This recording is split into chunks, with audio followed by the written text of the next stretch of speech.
Gentlemen, school board, Dr. Terhune, administrators, parents, staff, fellow students, and any other visitors of the evening.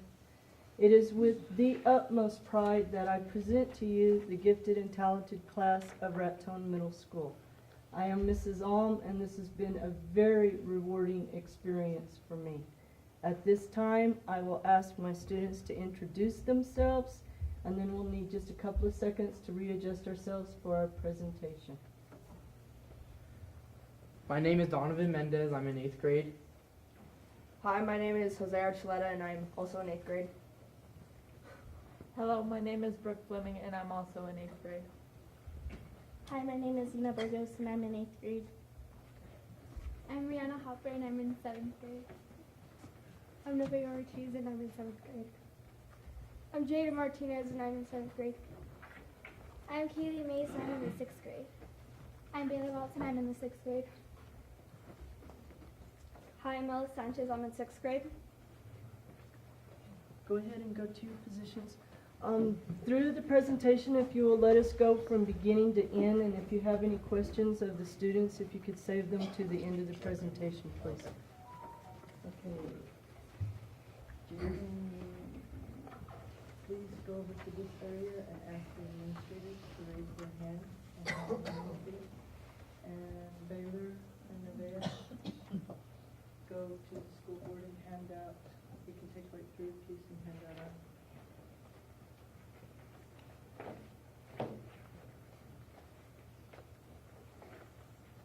Okay, you ready?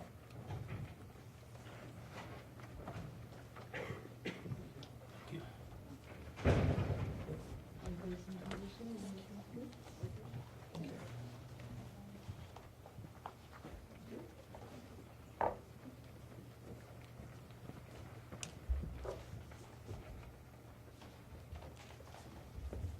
Hello, we are the gifted and talented class of 2014-2015, and we have come here today to present to you our PowerPoint on our feasibility study of solar energy.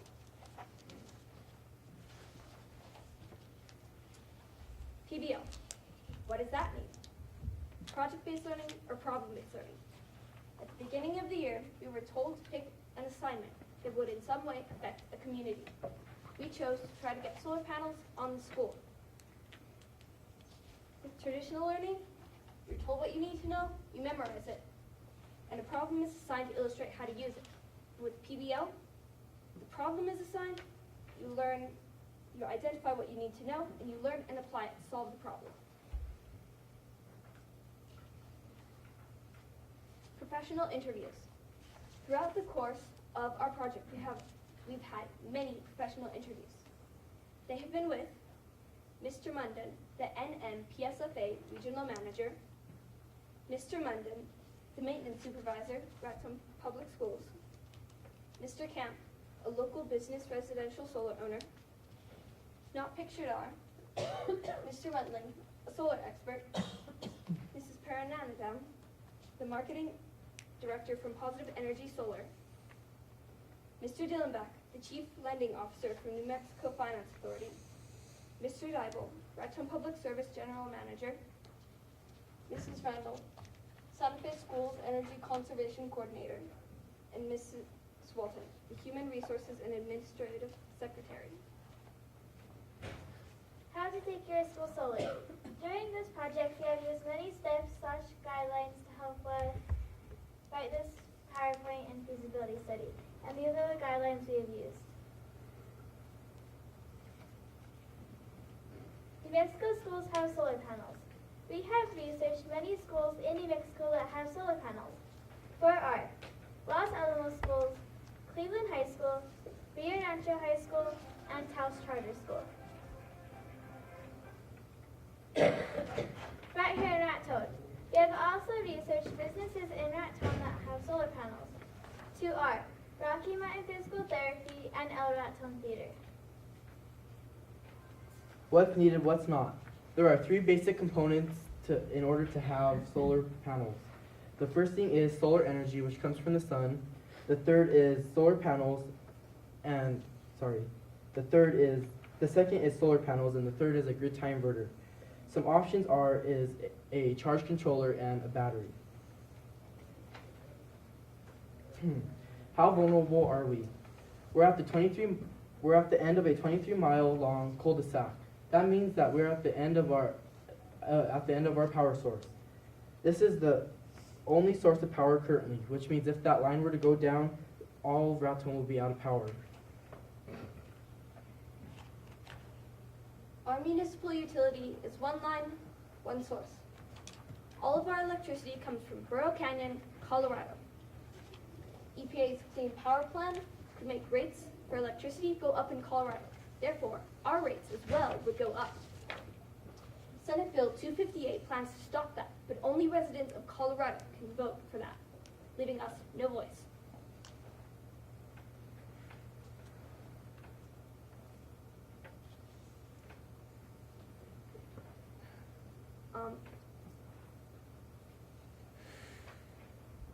Before you want to install solar panels, you need to think about conservation. Conservation is the first step that should be taken. Lucid Dashboard is one of the ways you can start conserving.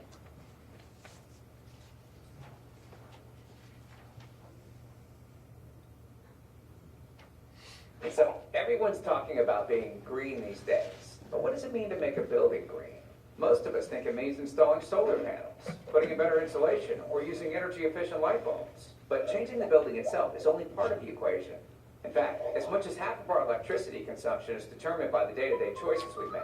And the problem is, in most buildings, occupants have no way of getting feedback on how much energy they're actually using.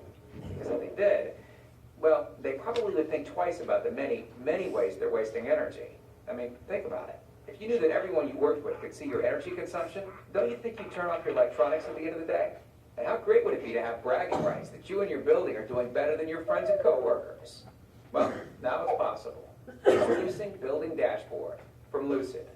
Lucid uses magical powers and amazing innovations from the future to connect your building to the internet and monitor its energy consumption. Once your building's online, you can accomplish some amazing things, like seeing how much energy that computer you've been leaving on at night really uses, or how much power your department is consuming on a daily basis. You can even compete with your coworkers to see who can reduce their energy consumption the most, and compare your building with other buildings in the community to inspire further conservation. Hey, and that's just the beginning of what Lucid can do for your building, school, or business. Because it's not just about smarter technology anymore. It's about smarter occupants. Contact us to find out how to turn your building on today. Lucid Dashboard is one of the many ways that we can start conserving. Current utilities and possible savings. Blue pyramids represent how much our school is spending each month on utilities. The red is how much we spend in 1 year, but the green is how much we could spend if we installed solar panels on our school. Different areas of panels. We have thought of many areas to put solar panels. The roof, ground area, or carport shape. Usage and system projections. If you put solar panels on the roof, you'll be saving 24% of the average monthly usage. On the ground, 18%. On the carport, 45%, 5% away from half. And we'd only be spending 13%. Carport shade. We found out carport shade has the most benefits. Benefits to staff, saves space, money, and energy, and most effective and efficient for the budget. How do schools get funding? The New Mexico Public Schools Facility Authority has a flowchart to describe this. First, its first stage is pre-implementation. The second is planning and design. The fourth is construction, and the third is operation/maintenance. Funding. Here are some direct funding agencies for solar energy. The New Mexico Finance Authority, the New Mexico Department of Minerals and Natural Resource, and the United States Department of Agriculture. These funding agencies can implement solar by the United States Department of Agriculture has a rural development division, It's available for schools, and it's available for granting or loaning. The New Mexico Finance Authority is a strict loaning program. The loaning program is called the New Mexico Energy Efficiency and Renewable Bond Act, and it was passed by the 2005 New Mexico legislature. It gets paid back with 90% of energy savings, and the school district gets to keep the extra 10%. The New Mexico Energy, Minerals, and Natural Resource Department develops and implements effective and green energy programs, and it has an Energy Conservation and Management Division. All of these funding agencies are similar because they all give public and cooperative utility companies special incentives to try to get businesses and schools to go solar. While municipal utilities are difficult to procure because none of these funding agencies offer incentives, and also municipal utilities have to buy their energy upfront in advance. So, overall, we have discovered all over the state, people are installing solar panels. Conservation is a step that can be taken to save money without spending a lot of money. If the Clean Power Plan goes through, the entire city's rates will go up, and we will have no say in the matter. Funding is relatively easy for cooperative and public utilities, but it is hard to find funding for municipal utilities, like our utility company. The best option is to create a bond and write solar energy into the bond. People all around us are going solar. Raton needs to get on the bandwagon And go solar too.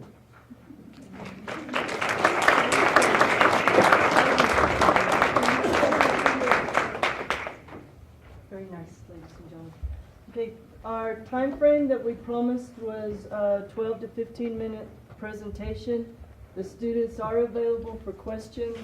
They created this, and somebody knows direct information that would correspond to any one of the slides if you had any questions that you would like to ask.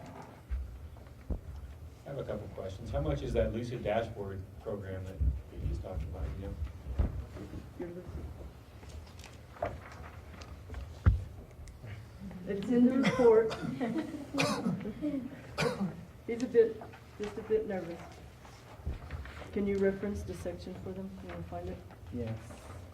It's under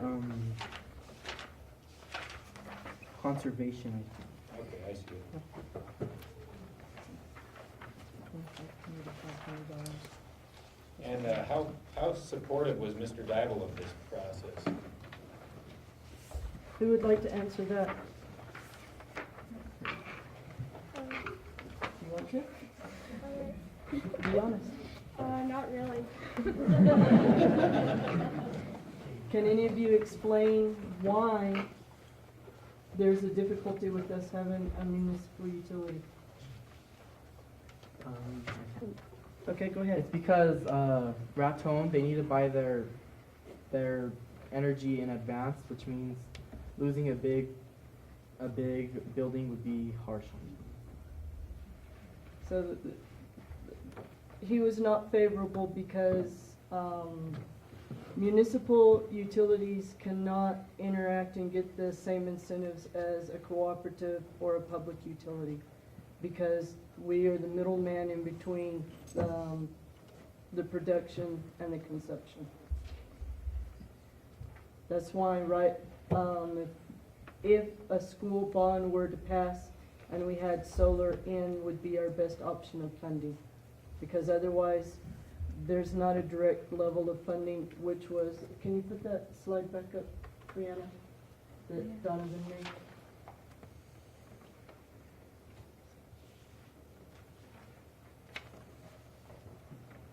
.2 is what you want to reference to, Mr. Camp.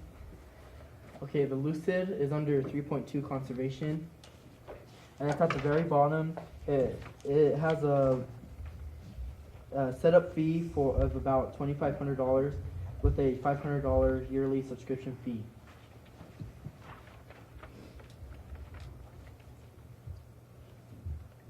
And then can you explain the ins and outs of this? Yes. All of these funding agencies, they all offer incentives to the middle bubble, which is public and cooperative utility companies, and municipal utilities are off to the side because they do not get any of those incentives. So whenever the public and the cooperative utilities influence schools or businesses to go solar, the funding agencies get their business, and the funding and the public and cooperative utilities get their incentives.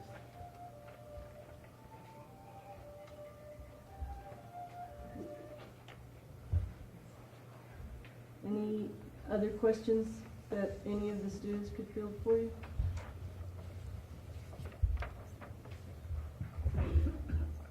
Then we thank you very much. I am again exceedingly proud. I think these young people learned a great deal, and I enjoyed the experience from beginning to end, I quite assure you.